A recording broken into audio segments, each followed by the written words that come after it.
Hello, my name is Councillor Shaun Davies and I'm leader of Telford Wrekin Council. This is my weekly video update where I look to try and share news, views and events. This week there's a couple of things I want to mention to you.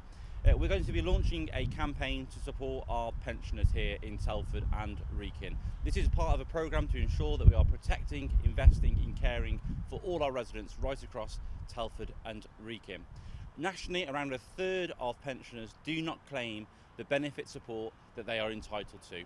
We have around 30,000 pensioners here in Telford and Wrekin, and that means that there might be up to 10,000 people not claiming the support that's available to them.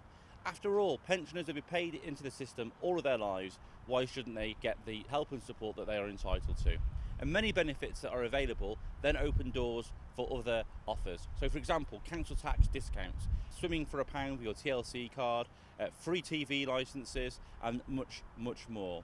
So over the coming weeks we'll be writing directly to pensioners affected. We'll also be working with our key partners right across Telford and Wrekin to ensure that they are aware of the package of support that's available. Talking of financial assistance, the government asked the council to administer a self-isolation payment scheme.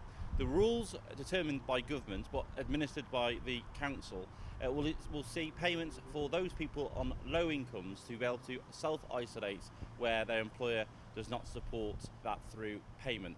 This is a real vital step for many. People who are unable to take time off work paid will now be able to do so with this payment. It's all in our interest as our cases are rising here in Telford and Wrekin and across the region and nationally to do all we can to break the transmission cycle.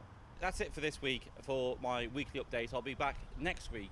I'm always keen to put the spotlight on a story. So if you're doing anything positive in Telford and Wrekin, please contact me. I'll be more than happy to highlight them in my weekly updates. Many thanks. Until next time, stay safe, stay well, and I'll see you next week.